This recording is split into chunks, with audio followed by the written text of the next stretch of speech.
الحمد لله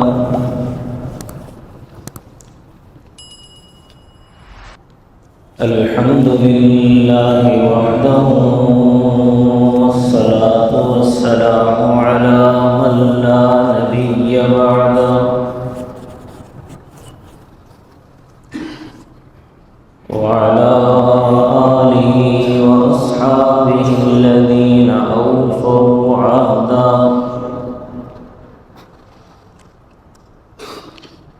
ونشهد أن لا إله إلا الله وحده لا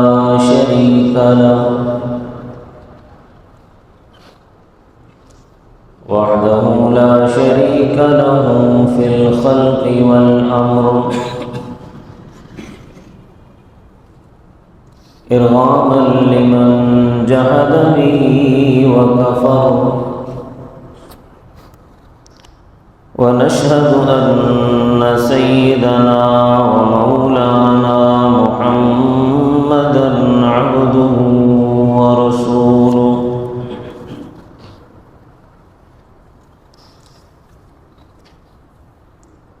المبعوث إلى الأسود والأحمر لتكميل مكارم الأخلاق. لا يخلق نبي ولا رسول بعده، ولا أمة بعد أمته،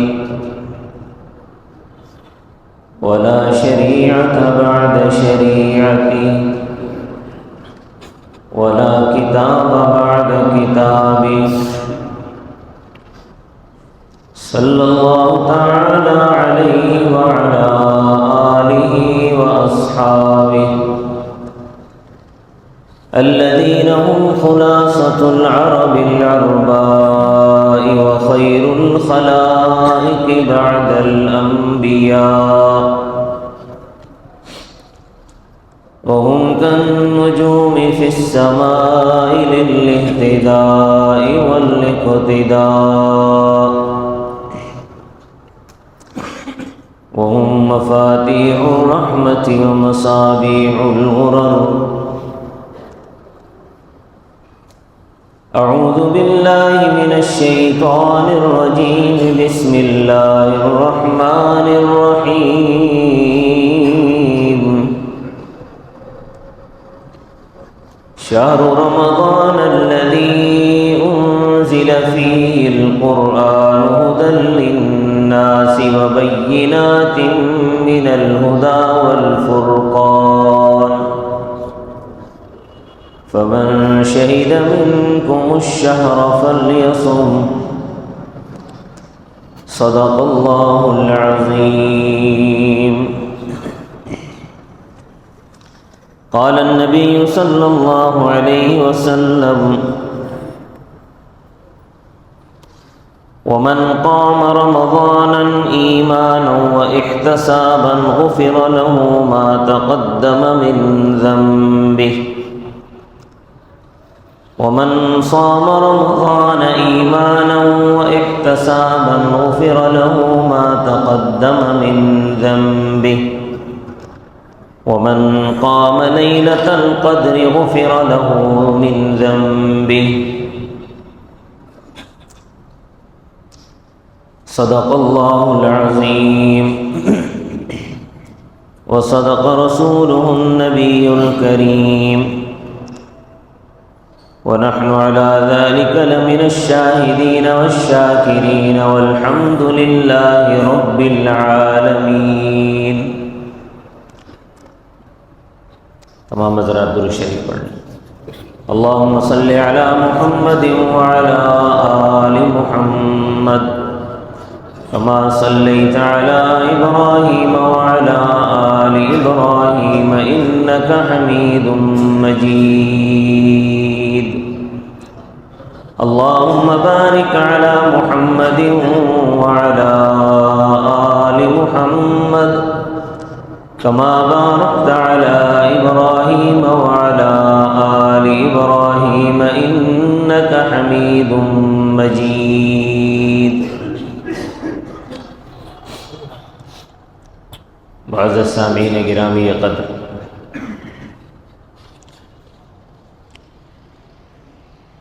رمضان المبارک کا پہلا جمعہ ہے۔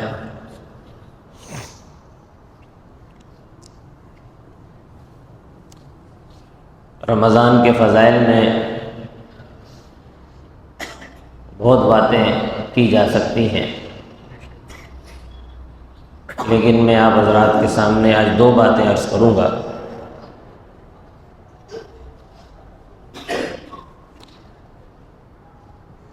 پہلی بات تو یہ ہے کہ اللہ تبارک و تعالی نے رمضان المبارک کے میں ہی روزے کیوں فرض کیے؟ سال کے اندر 11 مہینے اور بھی تو تھے، صرف رمضان کے روزے فرض کرنے کی حکمت کیا ہے؟ حکمت جاننا، انسان کے ذہن میں یہ بات آتی ہے، آ سکتی ہے۔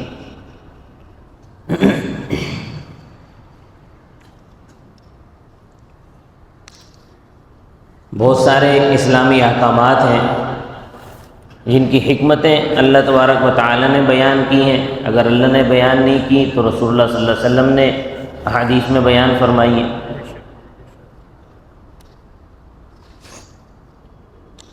جیسے مثال کے طور پر ایک صحابی ہیں،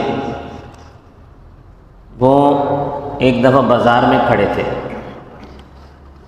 مدینہ کے بازار میں کھڑے تھے۔ آپ صلی اللہ علیہ وسلم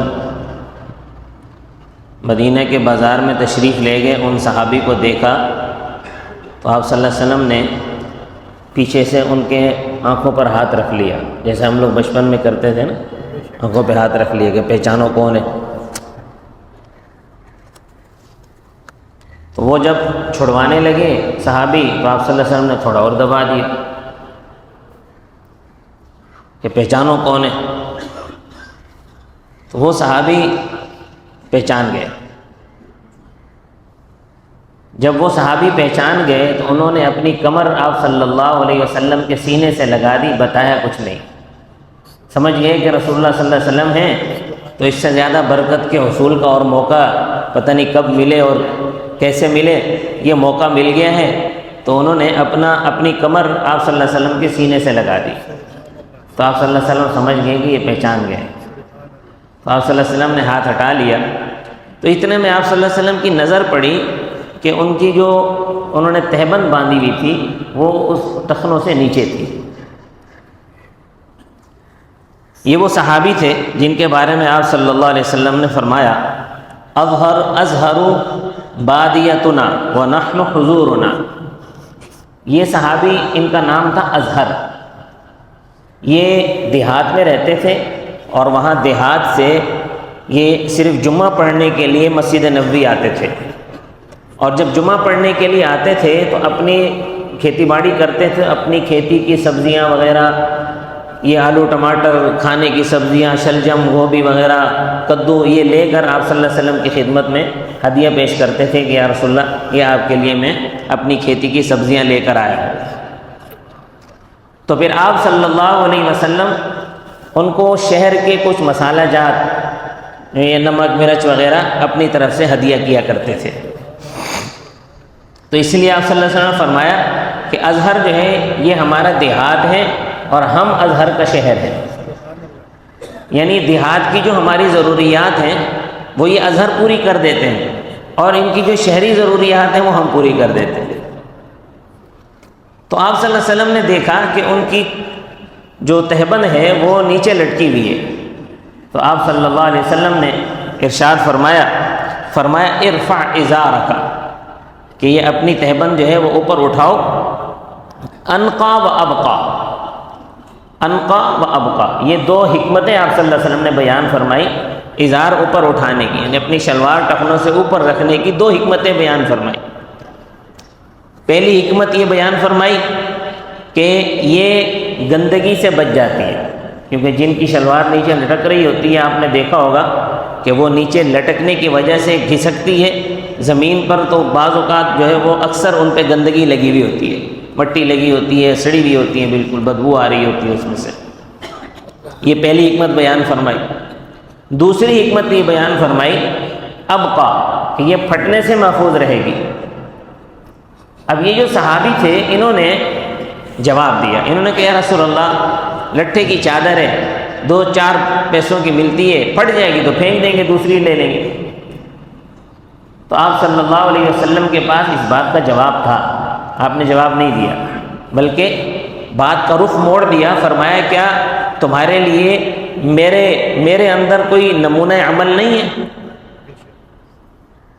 اور صحابی فوراً سمجھ گیا۔ یہ بھی ایک جواب دینے کا طریقہ ہوتا ہے کہ اگر سامنے والا بات سمجھ نہیں رہا یا سمجھ رہا ہے لیکن اس کا جواب دے رہا ہے تو بات کا رخ پھیر دیا جائے۔ اس کی ایک مثال قرآن میں بھی ہے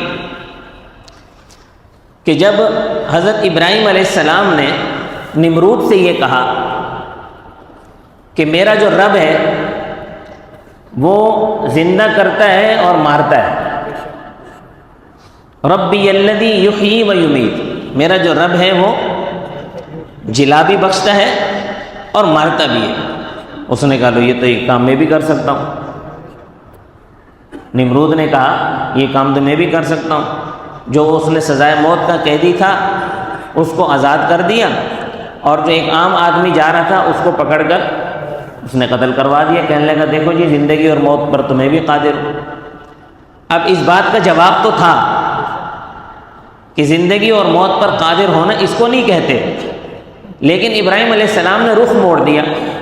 فرمایا کہ چلو ٹھیک ہے، میرا رب جو ہے وہ روزانہ مشرق سے سورج طلوع کرتا ہے، تو کل مغرب سے کر دے۔ تو قرآن کہتا ہے فَبُہِتَ الَّذِي كَفَرَ، وہ حیران رہ گیا نمرود کا، اس کے پاس کوئی جواب نہیں تھا اس بات کا۔ تو جواب دینے کا ایک طریقہ یہ بھی ہوتا ہے کہ بات کا رخ موڑ لیا جائے۔ تو آپ صلی اللہ علیہ وسلم نے بات کا رخ موڑ کر فرمایا کہ کیا میرے عمل میں تمہارے لیے کوئی نمونہ نہیں ہے؟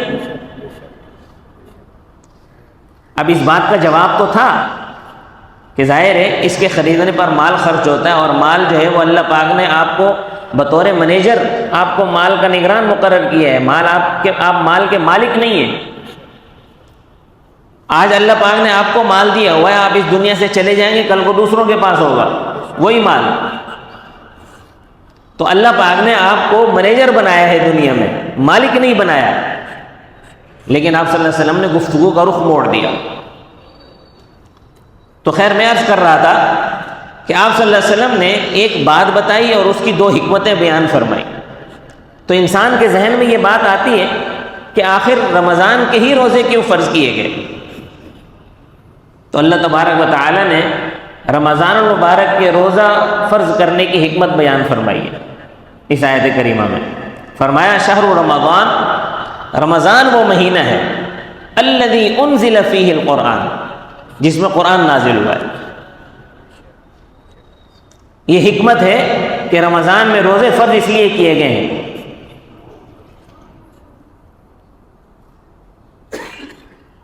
قرآن کی اہمیت کو بتانے کے لیے اسی آیت میں اللہ تبارک و تعالی نے قرآن کی پھر 3 صفتیں بیان فرمائی اسی آیت میں۔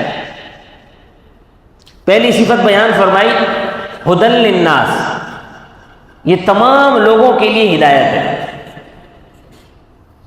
تمام لوگوں کے لیے۔ اب یہ سوال پیدا ہوتا ہے کہ قرآن جب شروع ہوتا ہے، سورہ بقرہ جب شروع پڑھتے ہیں ذالک الکتاب لا ریب فیہ ھدی للمتقین، وہاں پر تو ہے کہ متقین کے لیے ہدایت ہے، اور یہاں پر فرمایا کہ ھدی للناس، تمام لوگوں کے لیے ہدایت ہے۔ تو بظاہر تو ایسا لگ رہا ہے کہ ان دونوں آیتوں میں تعارض ہے۔ متقین کے لیے ہدایت ہے یا تمام لوگوں کے لیے ہدایت ہے؟ تو بعض لوگ سمجھتے ہیں کہ ان دونوں آیتوں میں تعارض ہے، حالانکہ کوئی تعارض نہیں ہے۔ جیسے مثال کے طور پر کسی چیز کے بارے میں کہا جائے کہ یہ چیز جو ہے یہ دنیا کے تمام لوگوں کے لیے، اور پھر کہا جائے کہ یہ چیز ایشیا والوں کے لیے، تو اس سے تمام لوگوں کی نفی نہیں ہوتی، ایشیا والے تو اس میں آ گئے۔ تمام لوگوں کے لیے ہے تو مطلب سب کے لیے، تمام لوگوں کے لیے۔ اور اگر ایشیا کے اندر کوئی آدمی پوچھے اس چیز کے بارے میں تو کہا جائے کہ جی یہ ایشیا والوں کے لیے ہے، اس میں کوئی تعارض نہیں ہے کوئی۔ تو اللہ تبارک و تعالی نے فرمایا ھدی للمتقین، وہاں فرمایا اور یہاں فرمایا ھدی للناس۔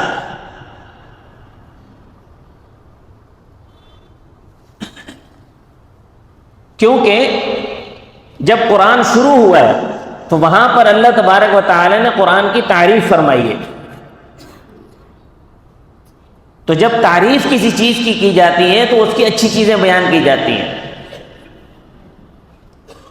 اور اس آیت میں جہاں اللہ پاک نے رمضان کی خصوصیت بیان فرمائی ہے، رمضان کی اہمیت بیان فرمائی ہے، یہاں پر اللہ تبارک و تعالی نے قرآن کریم کی حقیقت کو بیان فرمایا ہے، قرآن کریم کے بھیجنے کے مقصد کو واضح فرمایا ہے، اور وہاں تعریف فرمائی ہے۔ جیسے مثال کے طور پر آپ اگر کسی ملک کی تاریخ لکھنا شروع کریں گے تو اس ملک کی تاریخ میں آپ لکھیں گے کہ جی اس ملک میں بندر بھی ہوتے ہیں، سور بھی ہوتے ہیں، گدھے بھی ہوتے ہیں، خچر بھی ہوتے ہیں، گھوڑے بھی ہوتے ہیں، پیداوار بھی ہوتی ہے، کھیتی باڑی میں، یہ ساری چیزیں آپ لکھیں گے کیونکہ اس کی تاریخ لکھی جا رہی ہے۔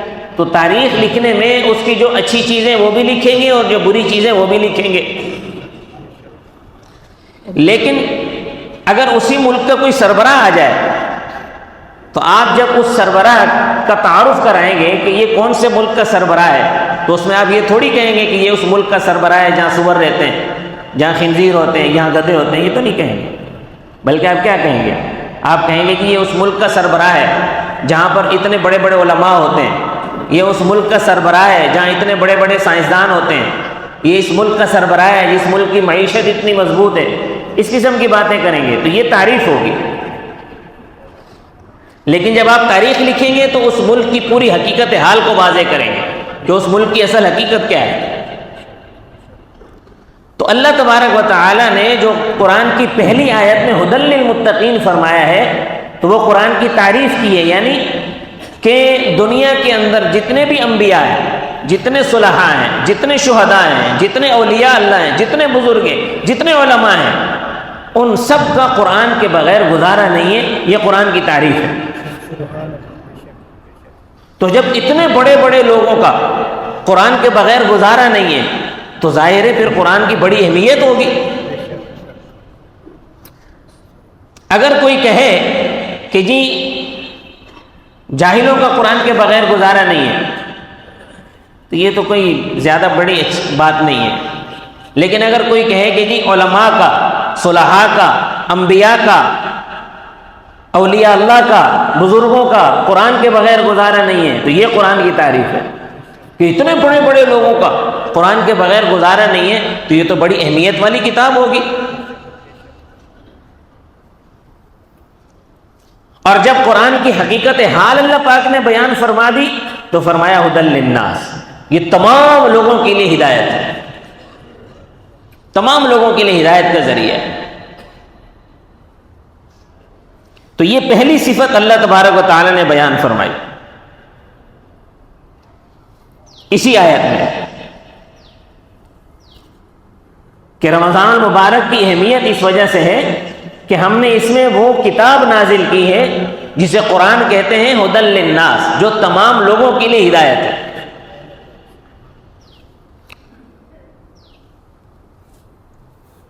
دوسری صفت یہ بیان فرمائی وَبَيِّنَاتٍ مِّنَ الْهُدَىٰ، جس کے اندر ہدایت کی نشانیاں ہیں۔ ہدایت کی نشانیاں اتنی کثرت سے موجود ہیں اس کتاب میں کہ ہر انسان ان کو سمجھ سکتا ہے،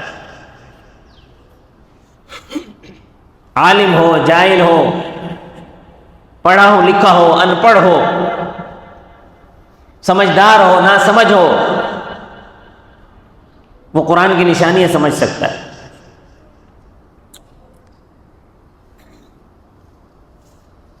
والفرقان، تیسری صفت یہ ہے کہ قرآن یہ فرقان ہے، یعنی فرق کرنے والا ہے، حق اور باطل کے درمیان یہ فرق کرنے والا ہے۔ حق اور باطل کو الگ الگ کرنے والا ہے، امتیاز کرنے والا ہے۔ قرآن نے آ کر دودھ کا دودھ اور پانی کا پانی کر دیا۔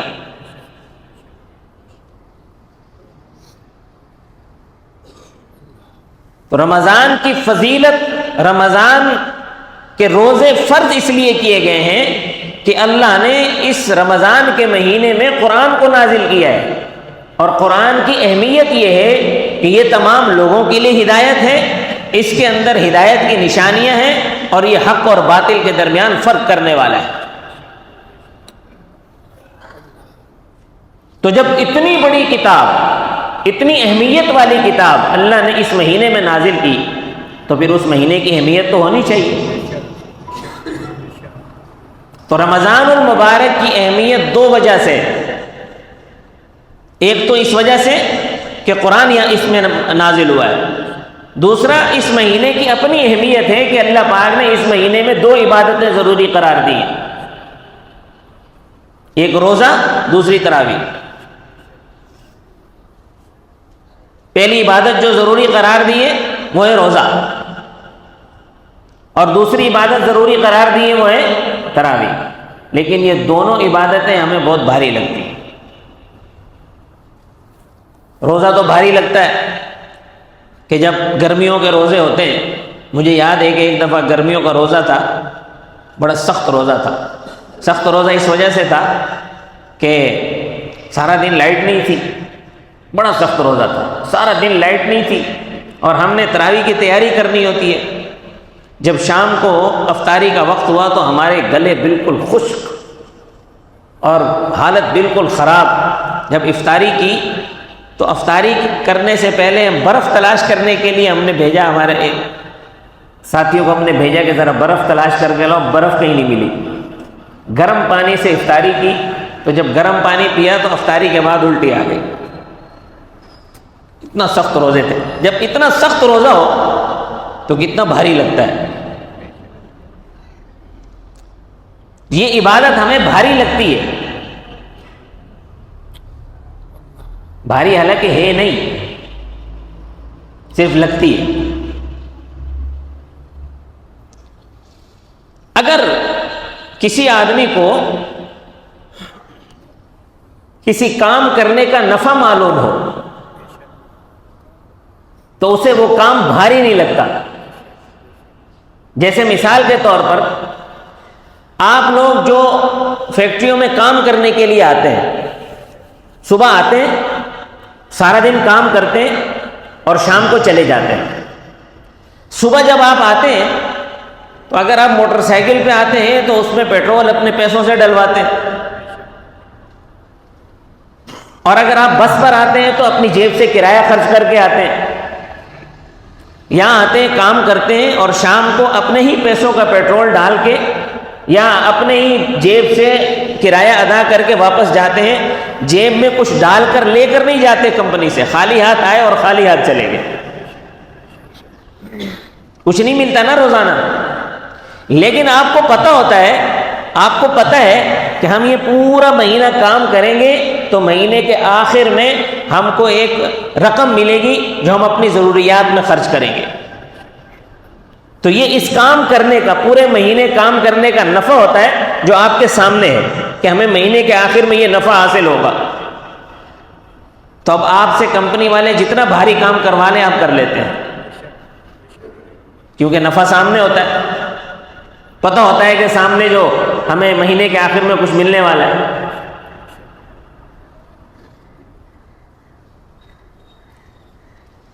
تو یہ جو روزہ ہے اس کا نفع اگر سامنے ہو، وہ نفع کیا ہے؟ نبی کریم صلی اللہ علیہ وسلم نے ارشاد فرمایا، من صام رمضانا ایمانا واحتسابا غفر له ما تقدم من ذنبه، کہ جو آدمی ایمان کے ساتھ، یعنی یہاں ایمان سے مراد وہ ایمان نہیں ہے جو عام طور پر ہم لیتے ہیں، ایمان کا مطلب ہے یقین کے ساتھ، وہ احتسابا، اور ثواب کی امید کے ساتھ رمضان میں روزہ رکھے، غفر له ما تقدم من ذنبی، اللہ اس کے پچھلے سارے گناہ معاف فرما دیتے ہیں۔ یہ نفع ہے۔ یہ کیا ہے؟ یہ نفع ہے۔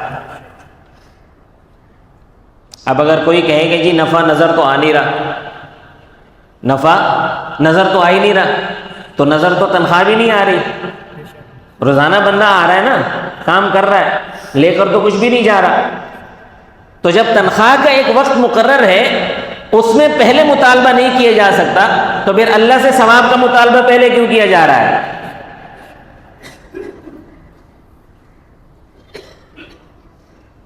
اللہ تبارک و تعالی نے بھی اس کے ثواب کا ایک وقت مقرر کر دیا ہے، بس اس وقت پہ ملے گا، تو اسی وقت ملنا ہے، پہلے نہیں ملنا۔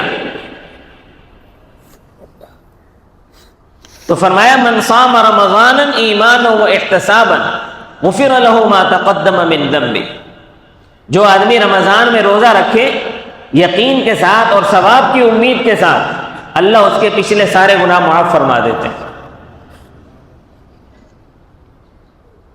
دوسری عبادت اس مہینے کی ہے تراویح۔ تراویح بھی بڑی بھاری لگتی ہے ہمیں۔ تراویح جو ہے یہ ترویہ کی جمع ہے، ترویہ کہتے ہیں 4 رکعت کو۔ 4 رکعت کے بعد بیٹھتے ہیں، تھوڑی دیر بیٹھتے ہیں، دعا پڑھتے ہیں، لیکن سنت طریقہ یہ ہے کہ جتنی دیر آپ نے 4 رکعت پڑھنے پر لگائی ہے اتنی دیر 4 رکعت کے بعد بیٹھنا چاہیے۔ مثال کے طور پر آپ نے 10 منٹ لگائے ہیں 4 رکعت پڑھنے میں، تو 4 رکعت کے بعد 10 منٹ بیٹھنا چاہیے۔ لیکن ہمارے ہاں کیا رواج ہے کہ بس جلدی سے اپنے سر سے اس کو ٹلاؤ اور جلدی جلدی اس کو ختم کرو، جلدی جلدی ختم کر کے اس سے فارغ ہو جاؤ، پھر باہر چبوترے پر بیٹھ کر وہاں گپ شپ لگاؤ، فضول کی دنیا جہان کی باتیں کرو۔ بس ہمارا مزاج یہ بن چکا ہے، ورنہ تراویح پڑھنے کی سنت یہ ہے۔ تو جب آپ اس طرح سنت کے مطابق پڑھیں گے تو آپ کو کوئی تھکاوٹ نہیں ہوگی اور یہ تراویح بوجھ بھی نہیں لگے گی، بھاری بھی نہیں ہوگی۔ تو ہم نے تو خود اپنے لیے ان چیزوں کو بھاری بنا لیا ہے، یہ بھاری ہے نہیں۔ تو تراویح کا نتیجہ بھی کیا ہے؟ تراویح کا نفع بھی نبی کریم صلی اللہ علیہ وسلم نے بیان فرمایا، من قام رمضان ایمانا و احتسابا غفر له ما تقدم من ذنبه، کہ جو آدمی رمضان میں ثواب کی نیت کے ساتھ اور یقین کے ساتھ کھڑا ہو جائے، غفر له ما تقدم من ذنبه، اللہ اس کے پچھلے سارے گناہ معاف فرما دیتے ہیں۔ اور ایک اور جملہ بھی آپ نے فرمایا، من قام لیلۃ القدر ایمانا و احتسابا غفر له ما تقدم من ذنبه، کہ جو آدمی لیلۃ القدر میں یقین کے ساتھ اور ثواب کی امید کے ساتھ کھڑا ہو گیا، اللہ اس کے بھی پچھلے سارے گناہ معاف فرما دیتے۔ تو اس مہینے کے ساتھ یہ 2 عبادتیں خاص ہیں۔ تو آپ کے سامنے میں نے یہ باتیں بیان کر دی کہ رمضان کی اہمیت کیوں ہے، قرآن کی وجہ سے۔ قرآن کی اہمیت کیوں ہے کہ اس کی 3 صفتیں اللہ پاک نے بیان فرمائی اسی آیت میں، اور پھر رمضان کی اپنی خصوصیت یہ ہے کہ اس میں اللہ نے 2 عبادتیں ضروری قرار دی، ایک روزہ اور دوسری تراویح۔ یہ تراویح یعنی قرآن، یہ اللہ کے ہاں روزہ اور قرآن یہ اللہ کے ہاں سفارش کریں گے بندے کی۔ روزہ کہے گا یا اللہ میں نے اس بندے کو سارا دن کھانے پینے سے روکے رکھا، اس کو کھانے پینے نہیں دیا، اس کو گناہ نہیں کرنے دیا، یا اللہ تو اس کی مغفرت فرما دے، میں سفارش کر رہا ہوں۔ اور قرآن یہ کہے گا یا اللہ اس نے سارا دن روزہ رکھا تھا، افطاری کے بعد اس کا سونے کو دل چاہ رہا تھا، میں نے اس کو سونے نہیں دیا، یہ مجھے سننے کے لیے کھڑا ہو گیا، اس نے مجھے سنا اور پورا سنا، پورا مہینہ اس نے پورا سنا مجھے، یا اللہ میں سفارش کرتا ہوں تو اس کی مغفرت کر دے۔ نبی کریم صلی اللہ علیہ وسلم نے فرمایا اللہ تبارک و تعالیٰ ان دونوں کی سفارش قبول فرمائیں گے اور اس بندے کو جنت میں داخل فرما دیں گے۔ اللہ تبارک و تعالیٰ مجھے اور آپ کو یہ مضمون سمجھنے کی توفیق عطا فرمائے۔ وما علینا الا البلاغ المبین۔